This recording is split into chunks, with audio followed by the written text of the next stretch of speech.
அண்ணா பல்கலைக்கழக மாணவி மீதான பாலியல் தாக்குதல் சம்பவம் தொடர்பாக பாதிக்கப்பட்டவர் சொன்ன வாக்குமூலத்தின் அடிப்படையில்தான் எஃப்ஐஆர் பதிவு செய்து விசாரணை நடத்தப்பட்டு வருவதாக சென்னை காவல் ஆணையர் அருண் தெரிவித்திருக்கிறார். இது தொடர்பாக செய்தியாளர்களை சந்தித்த அவர், கோட்டூர் உதவி ஆணையர் தலைமையில் 4 தனிப்படைகள் அமைக்கப்பட்டு ஒவ்வொரு தனிப்படைக்கும் ஒரு பணி கொடுக்கப்பட்டு விசாரித்ததாகவும் குறிப்பிட்டுள்ளார். விசாரணைக்கு பிறகு அறிவியல் பூர்வமான ஆதாரங்களை சேகரித்து செல்போன் சிக்னல் உள்ளிட்டவற்றை ஆராய்ந்து அந்த நபர்தான் குற்றவாளி என உறுதி செய்யப்பட்டதாகவும் உடனே கைது செய்து ரிமாண்ட் செய்யப்பட்டதாகவும் தெரிவித்த காவல் ஆணையர் எஃப்ஐஆர் லீக் ஆனது குறித்து விளக்கமளித்திருக்கிறார்.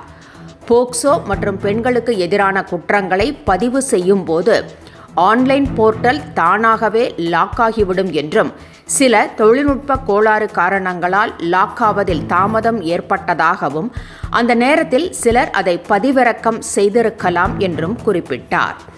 மேலும் எந்த எஃப்ஐஆர் பதிவு செய்தாலும் புகார் அளித்தவருக்கு கொடுக்க வேண்டும் என்றும், அதன் மூலம் லீக்காக வாய்ப்பிருக்கிறது என்றும் தெரிவித்துள்ள அருண், இந்த 2 வழிகளில்தான் அது நடந்திருக்க வேண்டும் என்றும் குறிப்பிட்டுள்ளார்.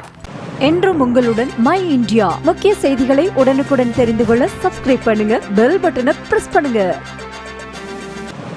என்றும் உங்களுடன் மை இந்தியா.